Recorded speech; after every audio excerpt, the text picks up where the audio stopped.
Damas y caballeros, bienvenidos a una nueva entrega de Pedazos de Historia con nuestro queridísimo Alberto Garín. ¿Qué tal, Alberto? Muy bien, aquí dispuestos a hablar de nuevo sobre el siglo XX. Estamos haciendo muchos pedazos de historia contemporánea.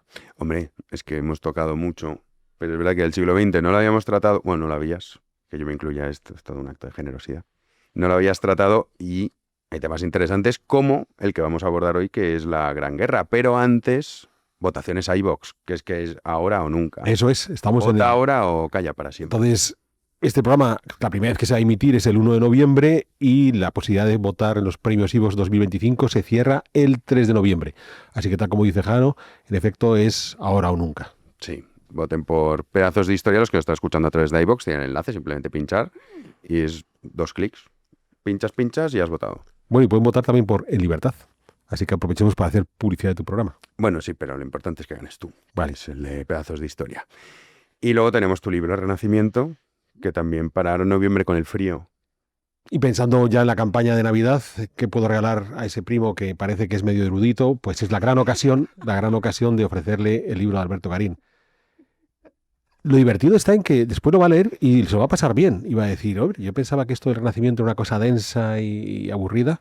Yo torturé a Jano para que se lo leyera y cuando por fin lo conseguí, Jano dijo, pues era cierto, No, era ameno de leer. No, es un libro que sorprende, efectivamente, porque uno nunca piensa que se va a divertir leyendo un libro del Renacimiento. Y lo has conseguido. Eso es. Así que nada, dicho esto, libro y votación, al final del programa lo recordamos.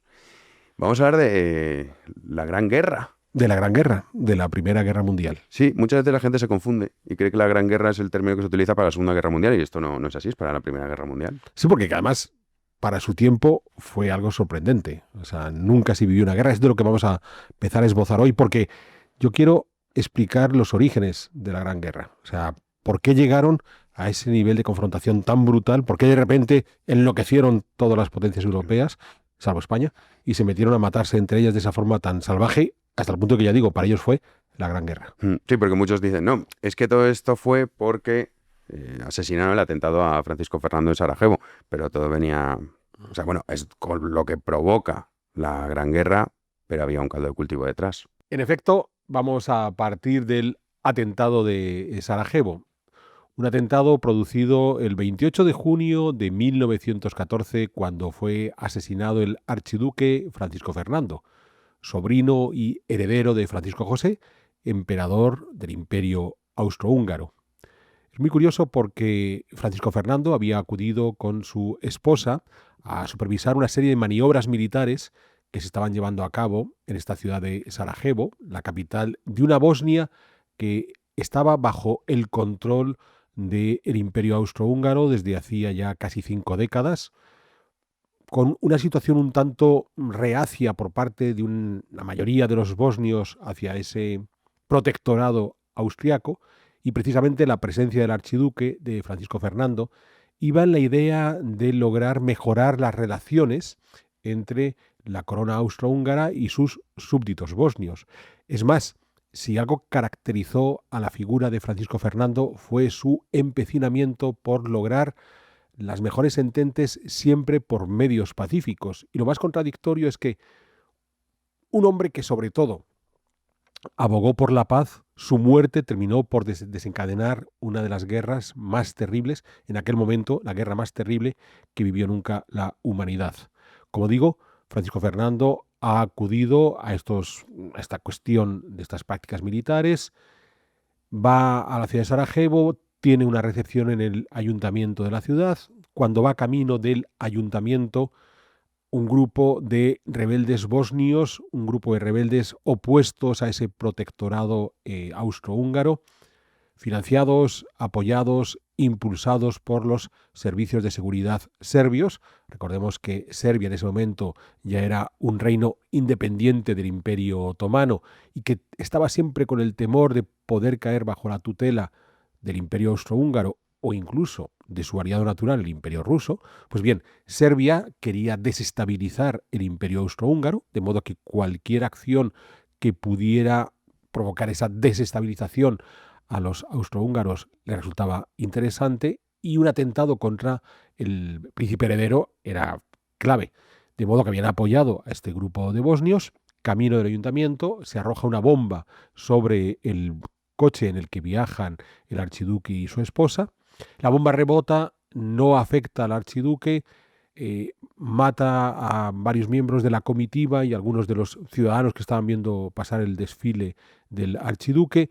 Llegan al ayuntamiento, el archiduque dice: no merece la pena estar aquí en esta recepción oficial, ahora he querido acabar con mi vida, yo vengo en son de paz y esto no puede ser, mejor me marcho. Monta de nuevo en su coche, siempre acompañado por su esposa, parten velozmente para salir de la ciudad y su conductor se equivoca de calle y se mete en una calle que no es la correcta. Cuando se da cuenta, echa marcha atrás y en el momento que echa marcha atrás, uno de esos bosnios que se habían confabulado para atentar contra el archiduque, el famoso Gavrilo Princip, se los encuentra por casualidad cuando el carro está echando marcha atrás, en una situación un tanto confusa para el archiduque y su comitiva.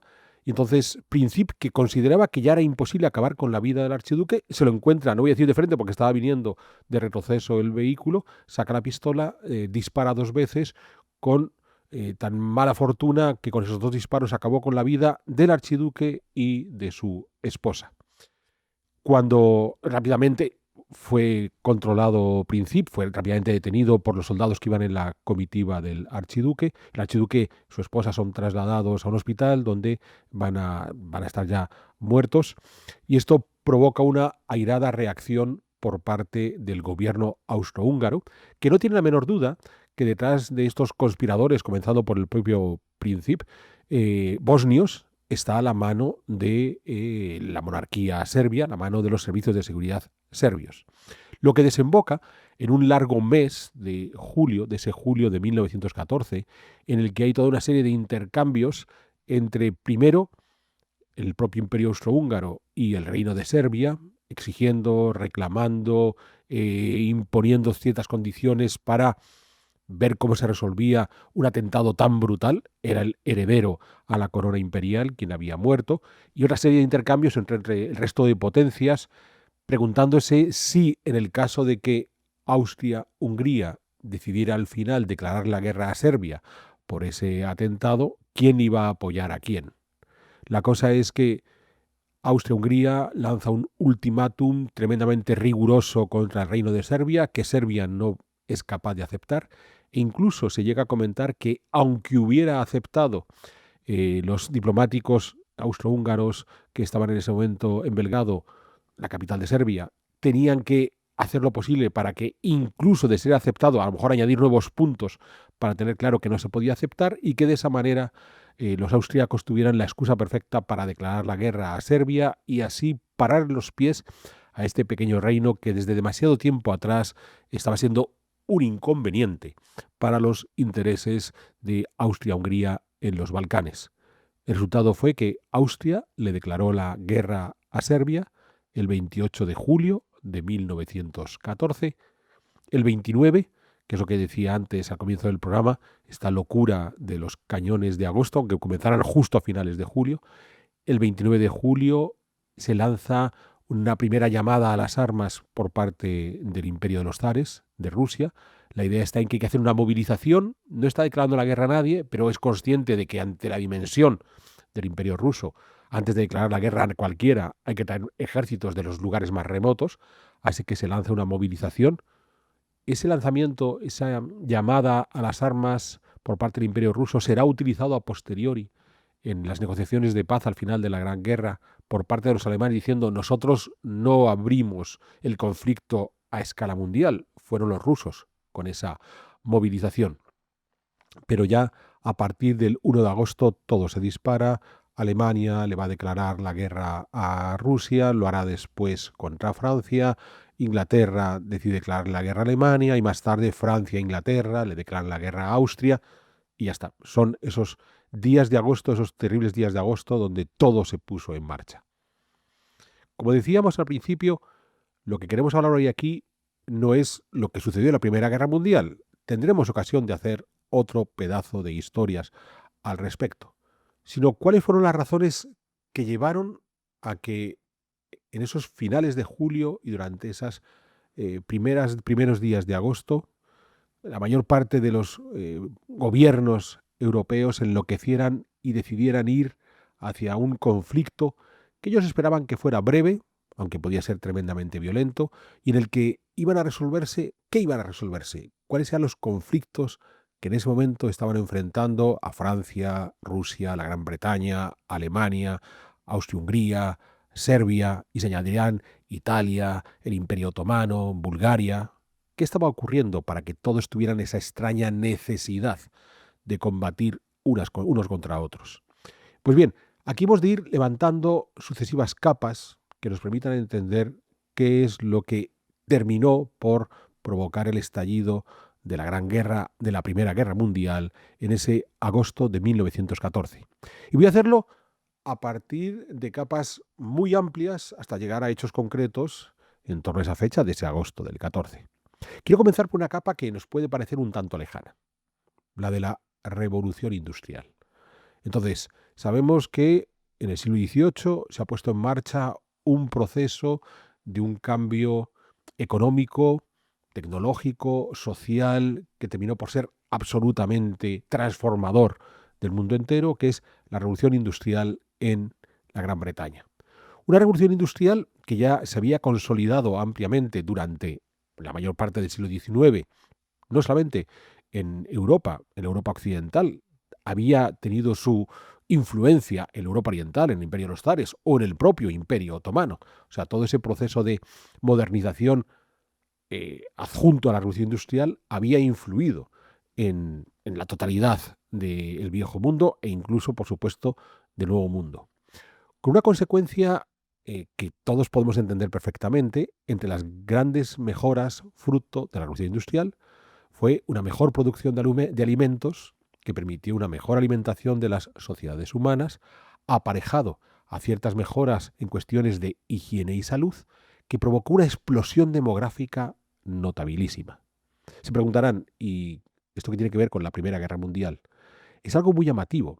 Si pensamos que el foco inicial donde surge la Primera Guerra Mundial son en los Balcanes, donde hay una serie de grupos culturales más o menos definidos, búlgaros, griegos, montenegrinos, macedonios, serbios, croatas, que habían sido, en la mayor parte de los casos, súbditos del Imperio Otomano y que ahora van a reclamar una identidad nacional que pueda permitir la creación de estados asociados a esas identidades nacionales.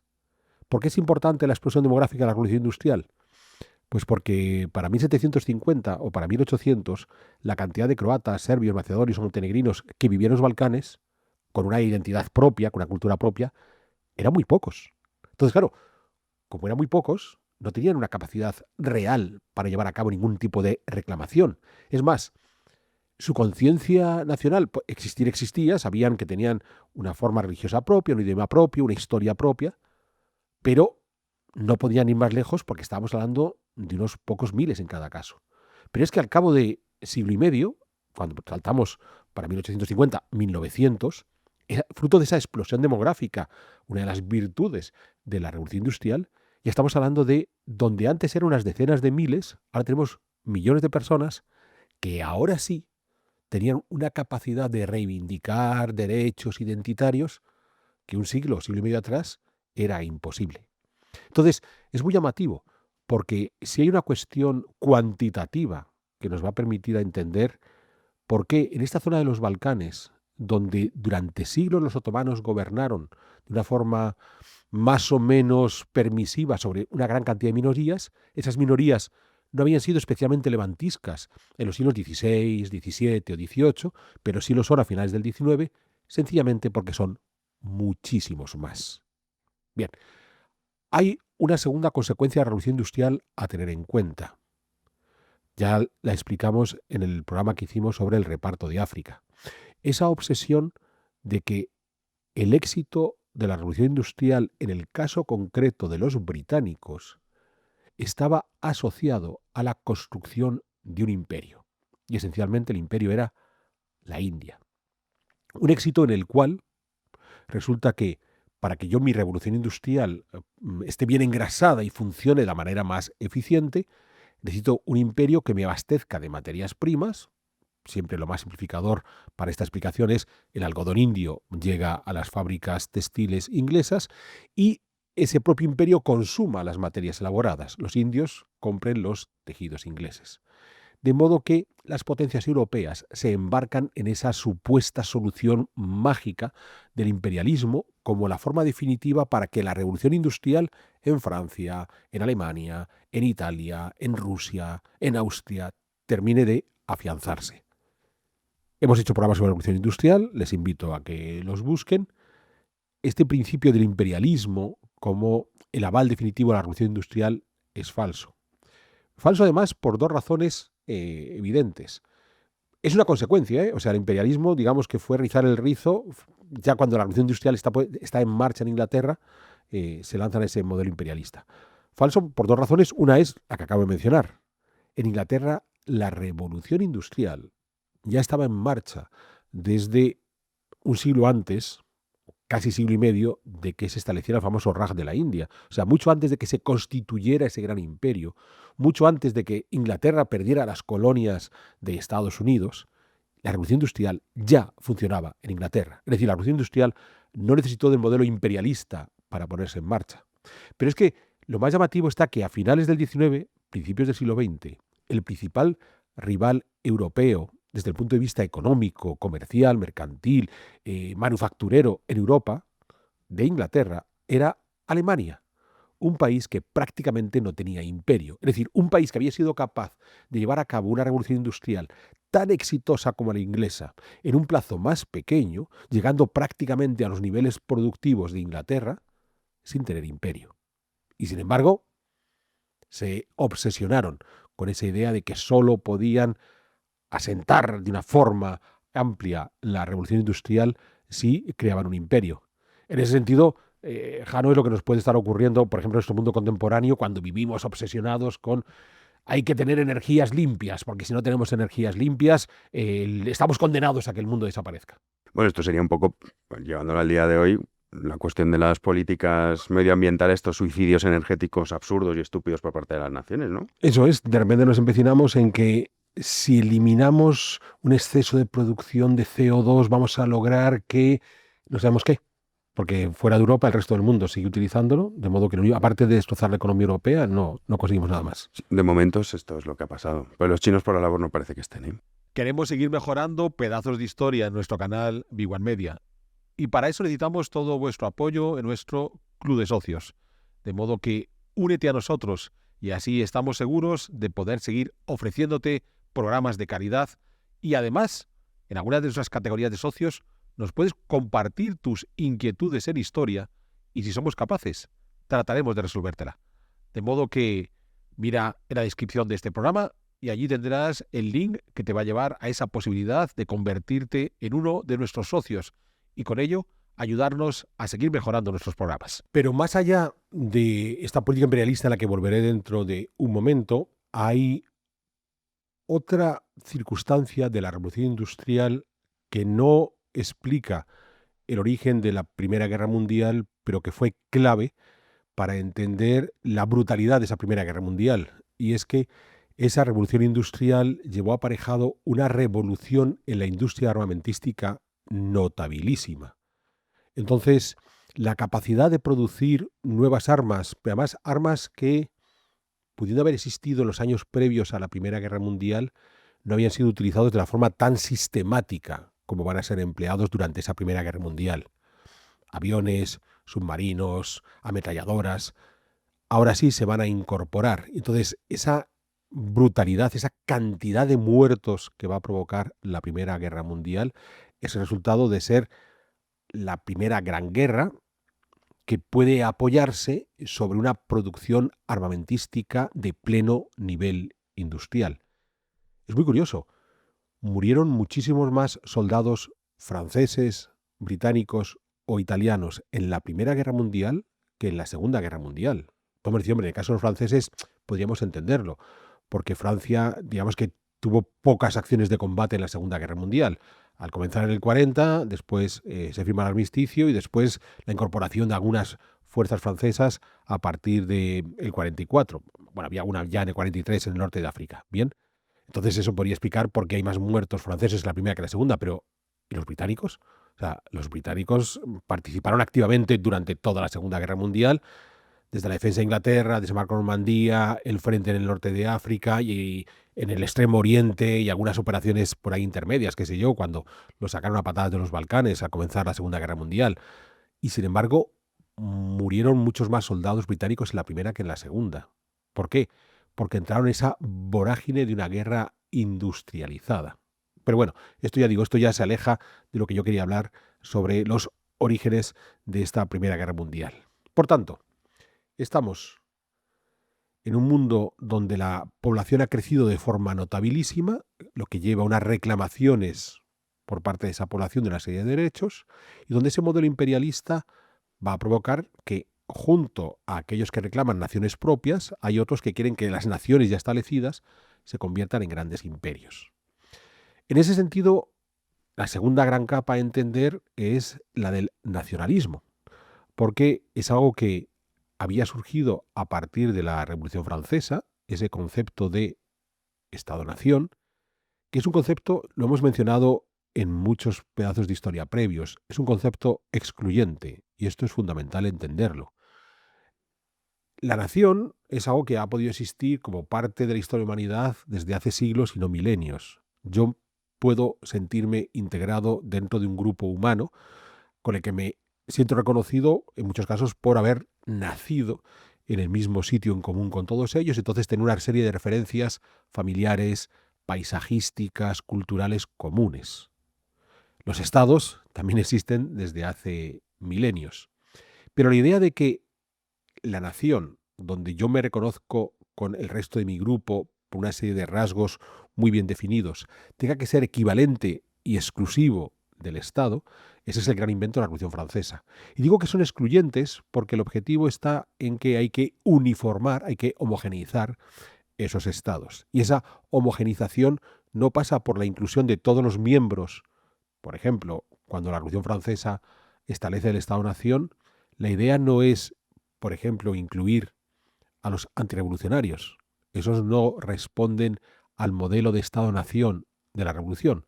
Me da igual que sean franceses, que hayan nacido en Francia, de muchas generaciones, que hayan francés, si no se ajustan al modelo político-cultural que el Estado en ese momento tenga, hay que eliminarlos. Y aquí ya hicimos programas sobre la Revolución Francesa explicando las masacres de la Bandea. Entonces, ese modelo excluyente va a influir notablemente porque encontramos que en estos procesos previos a la Primera Guerra Mundial, la búsqueda de establecimientos de naciones-estado donde no existían, el caso de los Balcanes, implica tratar de eliminar sistemáticamente al otro que no está dentro de esa nación-estado excluyente. Y en el caso de los Balcanes, el problema es que eran territorios muy heterogéneos, desde que los otomanos controlaban el lugar y habían permitido una movilidad de los diferentes grupos humanos dentro de esos Balcanes. Es decir, serbios había en Serbia, pero serbios había en la futura Bulgaria, en la futura Grecia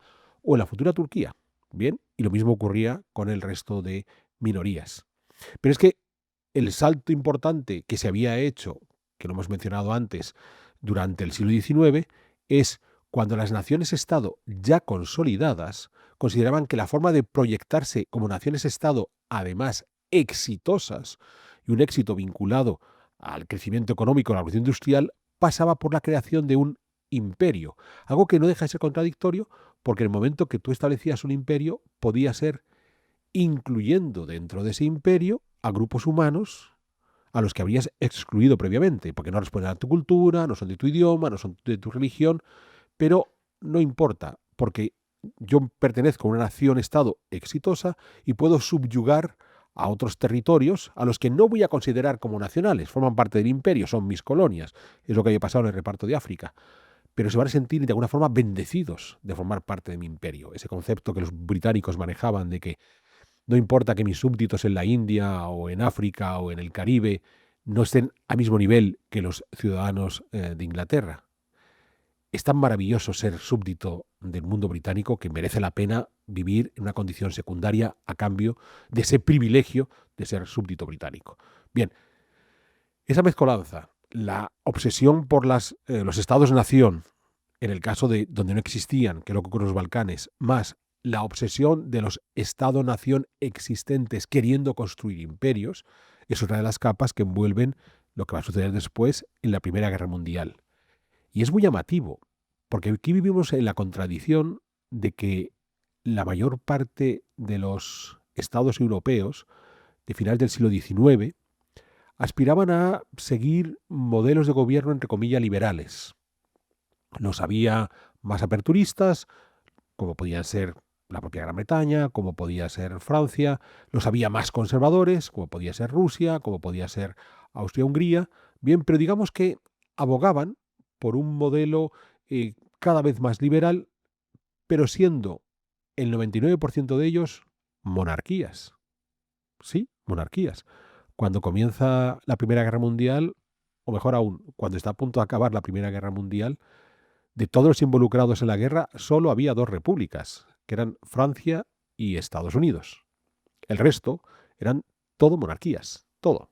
Alemania, la Gran Bretaña, Italia, Rusia, el Imperio Otomano, Austria. Bueno, pues cuando termine la Primera Guerra Mundial, la mayor parte de esas monarquías van a desaparecer.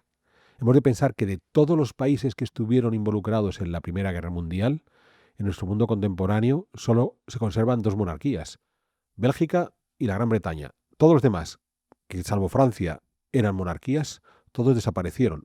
Una inesperada consecuencia de la Primera Guerra Mundial, en la cual se consideró que uno de los responsables, y también volveremos sobre esta idea, del conflicto fueron los propios monarcas. O sea, asociaron la idea de quiero construir un imperio por la gloria de la nación, pero también por la gloria de los monarcas. Y entonces encontraron unos chivos expiatorios fantásticos al concluir la Primera Guerra Mundial en todos esos monarcas que fueron progresivamente derrocados concluida esa Primera Guerra Mundial, y los que salvaron el cuello serían derrocados tras la Segunda Guerra Mundial. Pensemos en Italia, pensemos en Grecia. Bien, tenemos por tanto esa capa política de la obsesión por el Estado-nación, agravada por ese empecinamiento por construir un imperio. ¿Cómo habían funcionado las relaciones internacionales previas al estallido de la Primera Guerra Mundial? Vamos a hacer un salto medio siglo atrás. Recordemos que en 1871, en el mapa de los Estados-nación europeos, habían surgido 2 países con una larguísima historia, pero que nunca habían estado unificados, que fueron Alemania e Italia.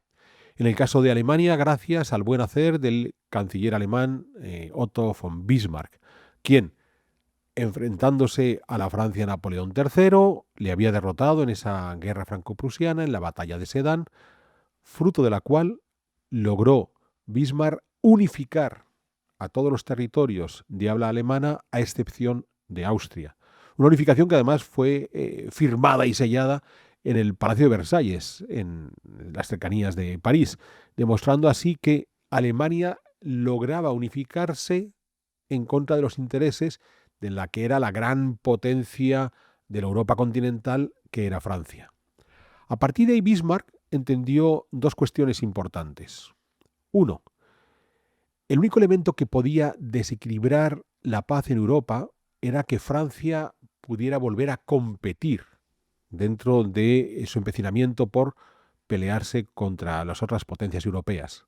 Es muy llamativo, porque si lo pensamos, desde que Francia sale victoriosa de la Guerra de los 100 años, la Guerra de los 100 años a mediados del siglo XV, ha sido uno de los reinos más desestabilizadores de la historia europea.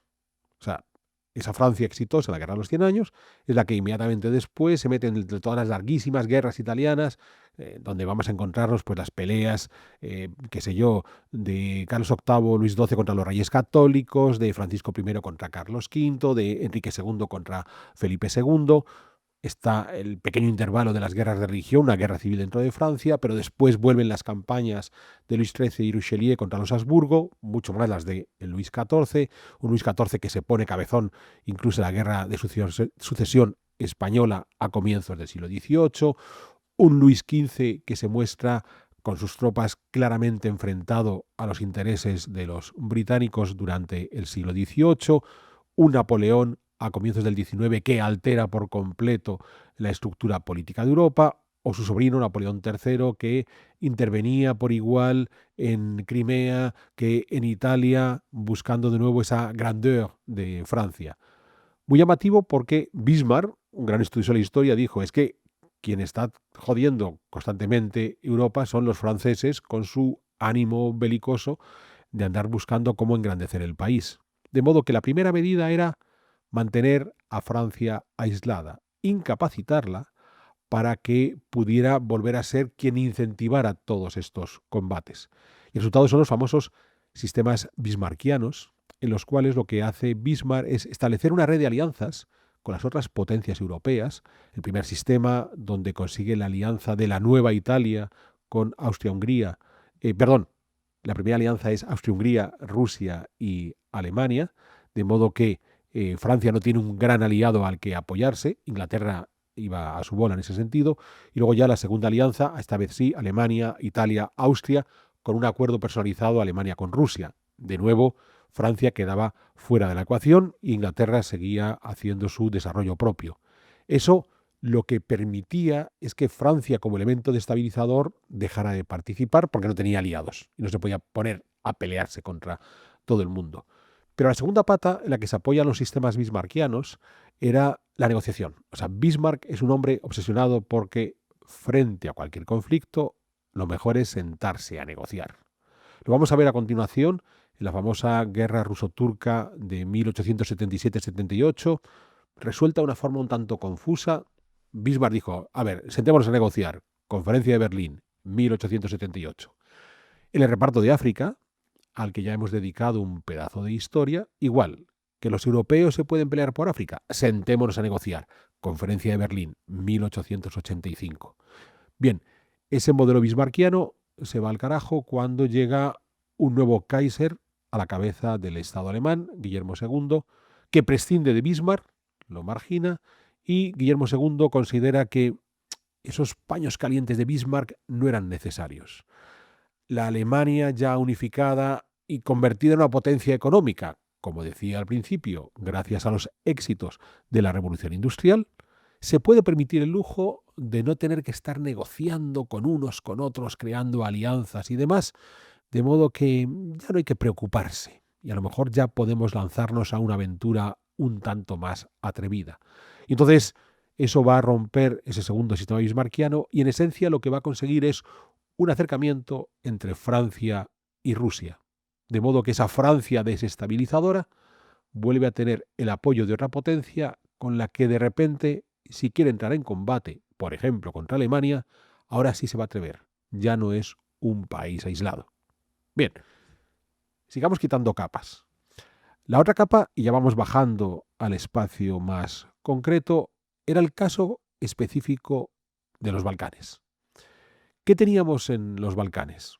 Pues los Balcanes teníamos, y hemos hecho un pedazo de historia respecto al Imperio Otomano, el hombre enfermo de Europa, teníamos a un Imperio Otomano que en el siglo XVI-XVII había avanzado Balcanes adelante hasta el Valle del Danubio, pero que desde comienzos del XIX venía retrocediendo en esa zona de los Balcanes. Primer golpe fue la independencia de Grecia para 1830, pero a partir de ahí, en las siguientes décadas, ese crecimiento de la población propia de los Balcanes, con identidades singulares, que ahora pasaron de decenas de miles a millones de personas, reclaman ciertos derechos para esas identidades, todos los eslavos del sur, croatas, serbios, montenegrinos, eslovenos, búlgaros, ¿bien? Y entonces, esas tensiones nacionalistas van a ser aprovechadas por dos potencias del lugar, Austria-Hungría y Rusia, que se quieren proyectar a través de los Balcanes buscando una salida más inmediata hacia el comercio internacional por el Mediterráneo. Hemos de pensar que Austria-Hungría era esencialmente un imperio continental, solo tenía unas pequeñas salidas marítimas por la zona de la península de Trieste, de acuerdo, esto es Italia, pero después tenemos en Eslovenia, entonces poquita salida, cuanto más puedan avanzar por la costa oriental del Adriático, por la vieja Dalmacia, más fácil era tener esas salidas al mar. Y en el caso de Rusia, su inconveniente era que su salida natural, la más sencilla, es por el Mar Negro y los estrechos, ahí en Constantinopla, y claro, ahí los turcos podían cerrar los estrechos con facilidad. De modo que esa Rusia que se proyectara sobre los Balcanes, que pudiera, por ejemplo, tutelar Serbia, Montenegro, pues ya empezaban a tener puertos directamente en el Adriático. De modo que, en un imperio otomano cada vez más debilitado, iba a enfrentarse a unas potencias en el sector, Austria, Hungría y Rusia, que querían avanzar Balcanes adelante, y entonces a partir de ahí hay unas fricciones constantes entre esa Austria, Hungría y Rusia, cada vez mayores, que en un primer momento logran evitarse gracias a los sistemas bismarckianos, porque recordemos que en el primer sistema Austria, Hungría y Rusia son aliados, con tiranteces, pero aliados. Y en el segundo sistema aún Bismarck consiguió que Rusia firmara un tratado directo con Alemania, de modo que Bismarck siempre tendría la última palabra en caso de que austriacos y rusos quisieran pelearse. Todo esto lleva a la guerra de 1877-78, cuando los rusos se enfrentan directamente contra los turcos, en un claro afán expansionista, pero con un resultado muy singular, que es, concluida esa guerra, se va a permitir la creación de una serie de estados más o menos independientes en esta zona de los Balcanes. Se consolida Rumanía, surge Serbia, se sientan las bases de Bulgaria y todavía quedan una parte importante de los Balcanes bajo dominio turco. ¿Por qué se crearon estos pequeños reinos? Pues porque la solución que encontraron los rusos era, en lugar de controlar directamente el territorio, y entonces los inconvenientes nacionalistas que han tenido que asumir los otomanos, que pasen a manos de los rusos, no. Yo creo mis estados, una especie de estados tapón frente a mis otros dos enemigos, Austria y Turquía, y lo que hago es establecer un tipo de protectorado sobre ellos. Son eslavos como yo, somos primos, nos vamos a poder llevar más o menos bien. Como decía antes, el resultado de esta guerra entre rusos y turcos llegó primero a un pacto inicial, el Tratado de San Estéfano, donde se reconocieron las independencias de todos estos reinos, y en el caso de Bulgaria muchísimo más grande de lo que terminaría por ser, e incluso, y aquí les invito al programa que hicimos sobre Armenia, se llegó a considerar la posibilidad de crear un Estado independiente o al menos autónomo para los armenios allá en el lejano Cáucaso.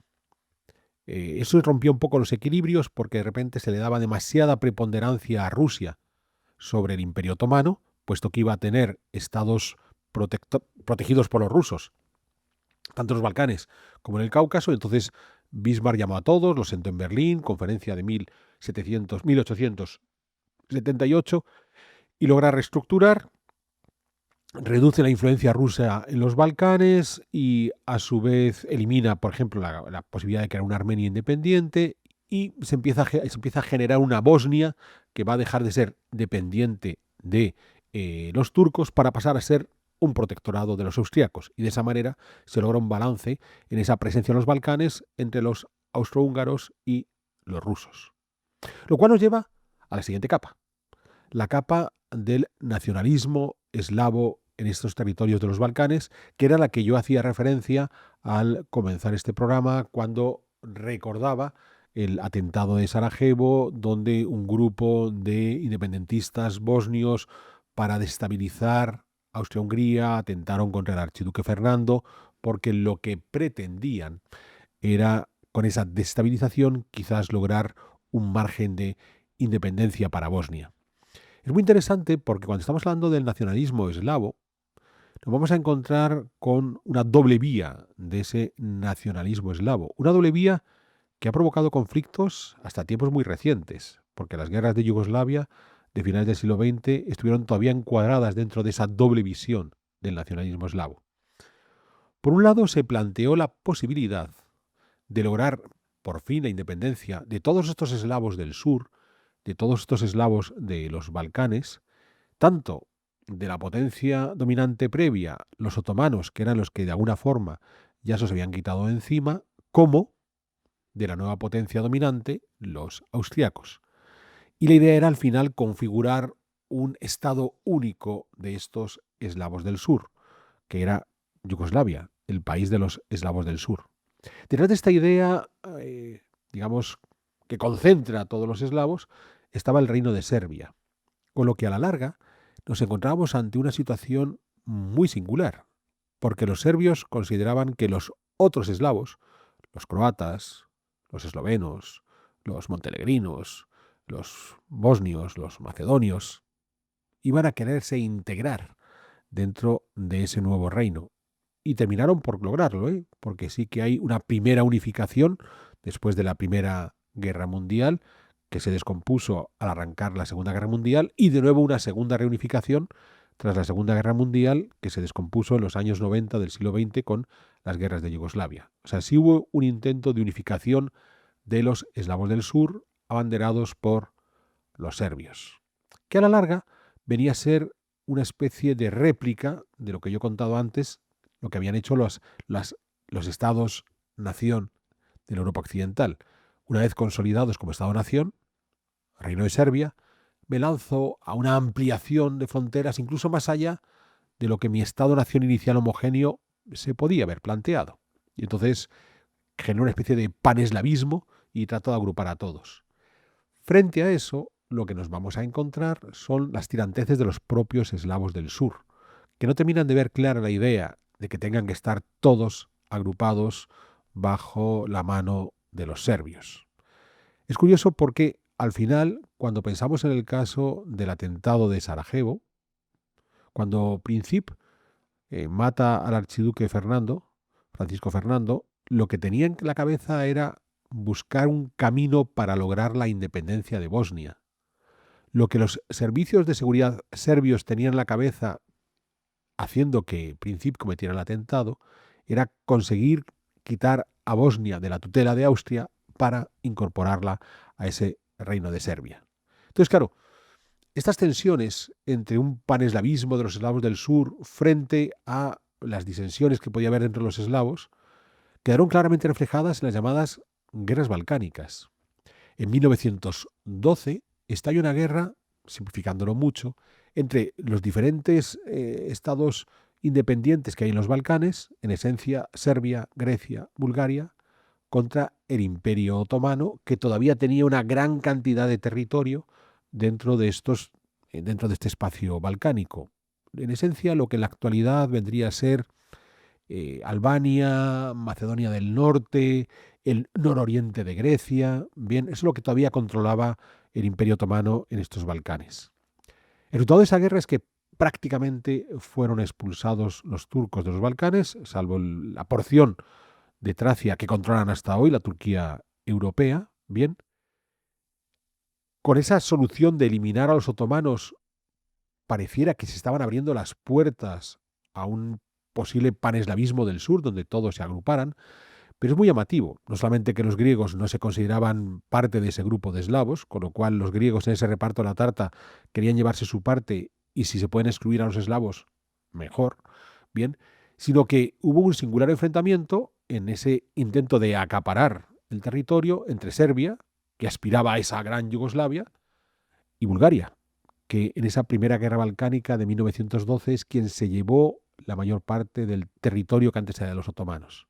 Se llevó tanto territorio que estalló una segunda guerra balcánica en 1913. Interesantísimo, estamos hablando 2 años antes de la Primera Guerra Mundial, 1 año antes de la Primera Guerra Mundial. Es decir, los Balcanes, los ejércitos estaban movilizados y estaban acostumbrados a ir a la batalla y estaban dispuestos a acabar con el enemigo. Esto es algo importantísimo a retener.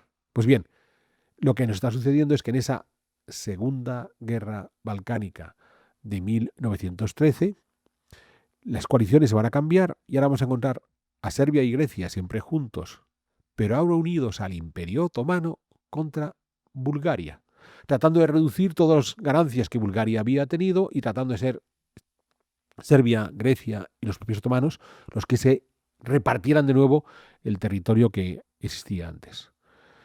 ¿Esto qué va a provocar? Pues va a provocar que en esa búsqueda de un supuesto paneslavismo ya no va a fraguar. Entonces va a haber una clara tensión, por ejemplo, entre Bulgaria y Serbia, que explicará por qué al final, cuando Bulgaria entre en la Primera Guerra Mundial a partir de 1915, entre al lado de los turcos, de los austriacos o de los alemanes, Bulgaria junto con los turcos y los austríacos, sus antiguos dominadores, porque quiere ir contra el que era en ese momento su peor enemigo, Serbia, en principio su aliado natural.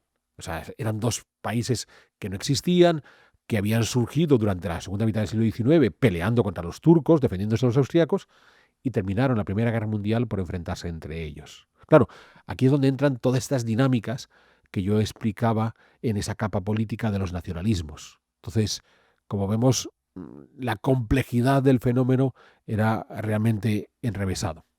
Bien, llegados a ese punto, tenemos, por tanto, una problemática muy evidente en esta zona de los Balcanes, donde nos vamos a encontrar a un imperio otomano que está en retirada, a un imperio ruso y a un imperio austriaco que, al contrario, tratan de avanzar lo más posible a través de los Balcanes, y a unos países dentro de los propios Balcanes, comenzando por Serbia, sobre todo Serbia y Bulgaria, que tratan de consolidar su posición en ese territorio. Podría haber sido, por tanto, una guerra, una especie de tercera guerra balcánica o cuarta guerra balcánica, de no haber sido porque se podían ver involucradas dos potencias, que eran Austria-Hungría y Rusia. Pero aquí llegamos a una capa más, que es la capa de Alemania.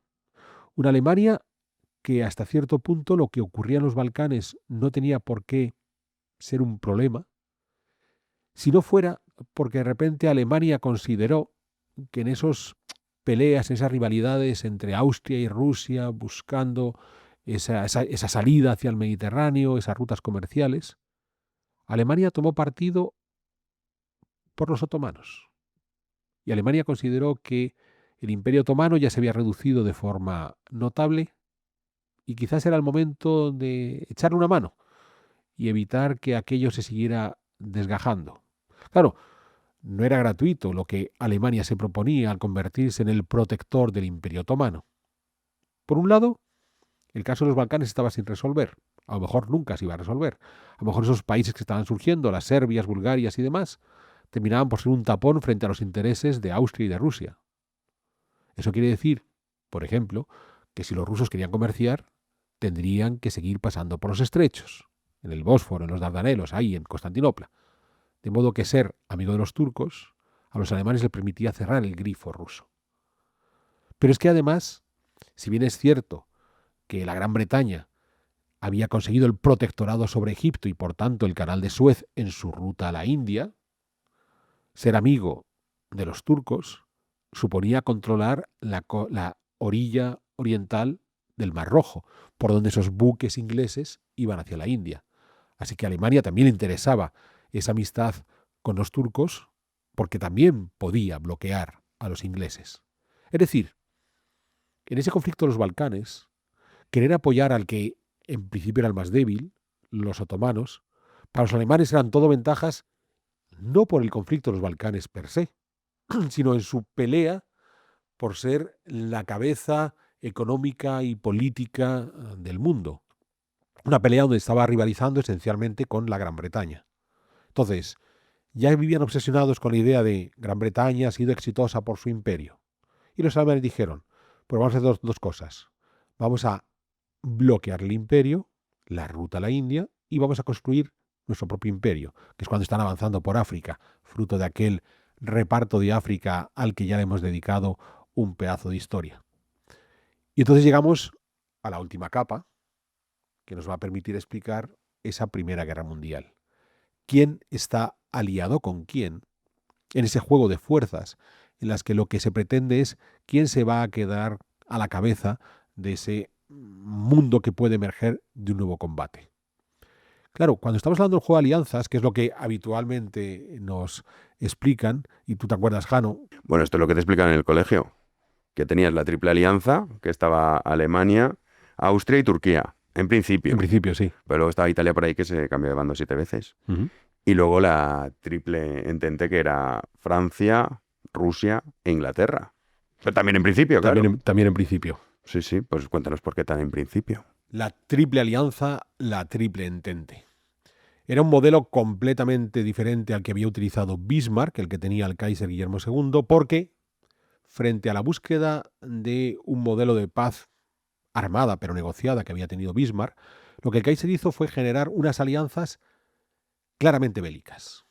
Entonces es muy llamativo porque la Triple Alianza lo que hace a Alemania es desinhibirse, decir, si hay que pelearse con los otros, se pelea uno.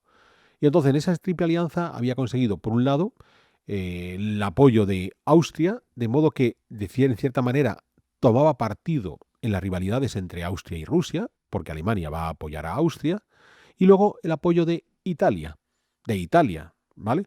Muy interesante porque lo que va a conseguir de esa manera es también unirse a ese otro país que, por ejemplo, en el reparto de África había llegado un poquito tarde y entonces, igual que Alemania, pues trataban de mejorar su imperio africano a base de combatir con los africanos de los territorios que les podían corresponder e incluso en los límites con las otras potencias, pues ya vemos cómo pueden combatir. Usted dirá, Triple Alianza eran Austria e Italia, pero si cuando comenzó la Primera Guerra Mundial los aliados fueron Alemania, Austria y Turquía, sí. La Triple Alianza eran Austria e Italia. Cuando se desencadena en aquellos días de agosto la Primera Guerra Mundial, Alemania cumplió con su alianza y entró en la guerra, Italia no. Italia se echó para atrás y un año después se lo pensó mejor y hasta cambió de bando y se unió a las otras potencias.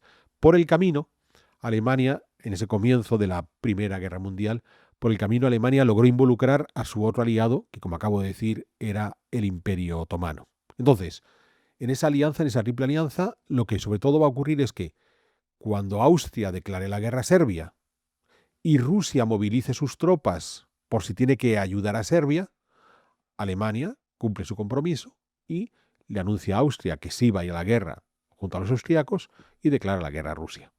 Enfrente a la llamada Triple Entente, que tampoco es exactamente como nos suelen explicar, porque había una alianza firme, Francia-Rusia. Una alianza firme Francia-Rusia que se había establecido desde 2 décadas y media atrás, cuando se habían roto los sistemas bismarckianos. Entonces, Rusia se moviliza para ir a apoyar a Serbia, Alemania le declara la guerra a Rusia y en ese momento Francia decide que sí que se va a movilizar para apoyar a Rusia y eso lo que va a provocar es la declaración de guerra de Alemania a Francia. Claro, Alemania ya sabía que iba a tener que enfrentarse a los franceses porque eran los aliados de los rusos. Ahí no había ninguna duda. ¿Por qué Triple Entente? ¿Aquí qué pinta la Gran Bretaña? Pues bien, en principio, la Gran Bretaña había tenido sus más y sus menos con todos. Recordemos cuando hablábamos de aquel programa de los pedazos de África, aquel 98, aquel curioso enfrentamiento que tuvo en el Sudán contra los franceses, en Fashoda. O sea, que había habido hasta década y media atrás, había habido una disputa entre franceses y británicos. Pero cuando se pusieron en marcha todos los mecanismos de la Primera Guerra Mundial, ya en ese momento Inglaterra tenía claro por dónde quería moverse.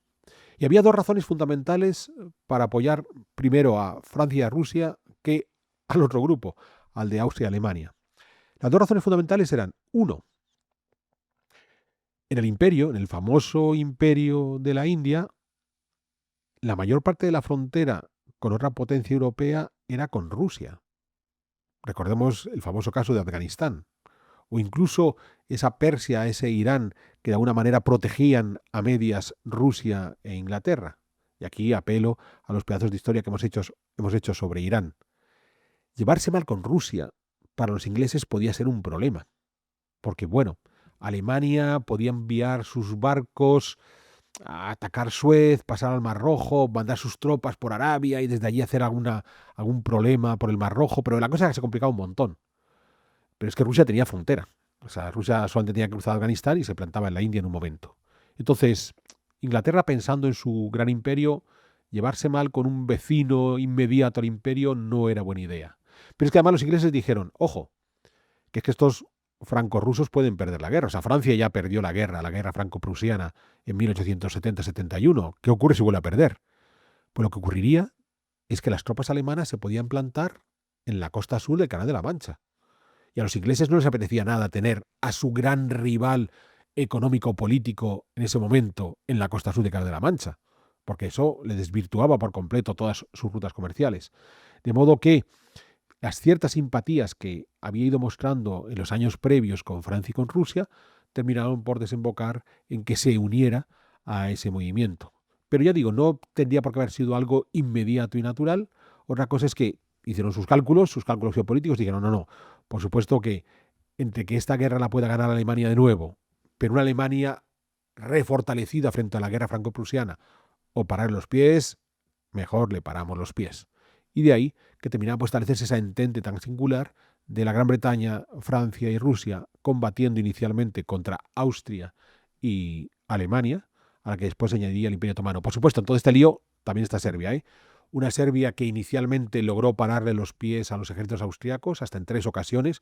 Al final no. Al final Bulgaria también se metió en el lío. Austriacos y búlgaros terminarían por ocupar Serbia, hacer exiliarse a buena parte del ejército serbio, pero eso ya nos llevaría a otra historia. El ejército que se tiene que refugiar en la isla griega de Corfú, ya digo, esto ya nos lleva al interior de la Primera Guerra Mundial.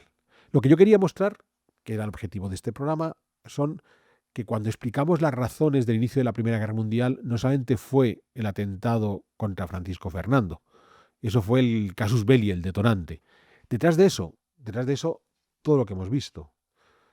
Una revolución industrial que había generado una explosión demográfica, un modelo político basado en el imperialismo, ese imperialismo como gran alternativa para una industrialización plena, un modelo de nacionalismo más imperialismo, una diplomacia que había olvidado la negociación bismarckiana por el enfrentamiento abierto y los enredos propios de los Balcanes, unido a las ambiciones de Alemania, que terminaron por llevar hacia esa Primera Guerra Mundial. Y aquí, Jano, lo que nos quedaría ya para próximos programas sería quizás hablar de qué ocurrió en la Primera Guerra Mundial. Pues muy bien, Alberto. Interesante, aunque esto da para hacer más. Pues lo que hemos explicado es el origen de ese conflicto que muchos decían que iba a ser el apocalipsis. Sí, o sea, la guerra. O sea, como decíamos, la idea está en que si a nuestros espectadores les parece oportuno, podemos lanzarnos a esa segunda parte en la que ya entramos en el desarrollo de la Primera Guerra Mundial. Sí, yo creo que sí, porque es interesante. Y además podemos recomendar un documental. Como han llegado hasta el final del podcast, ya no se pueden ir. Y así se van, pues bueno, y se lo pierden. Tienen que votar antes de irse. Que es Apocalipsis, la Primera Guerra Mundial. Pero tú has hecho la parte introductoria a esa Primera Guerra Mundial, que es la Gran Guerra, y que podemos meternos porque es muy interesante. Con lo cual incluso pueden comparar de todas las causas que he puesto hoy sobre la mesa respecto a una visión un poco más reducida que lo que suele presentarse en estos documentales, donde se habla muy de los acontecimientos inmediatos. Total. O sea, esto y luego el documental. Pues nada, Alberto, yo me despido ya. Votaciones de iVoox. Sí, recordar que como estamos emitiendo en directo este programa el 1 de noviembre, la fecha límite para votar para los premios iVoox 2025 se cierran el 3 de noviembre. Los que son habituales de esta plataforma de podcast iVoox saben cómo se lleva a cabo. Los que no, pues que utilicen el link que tenemos en la descripción del programa, sigan los pasos que van a encontrar ahí y de esa manera nos pueden votar si consideran que Pedazos de Historia se merece ganar ese premio. Y hasta aquí.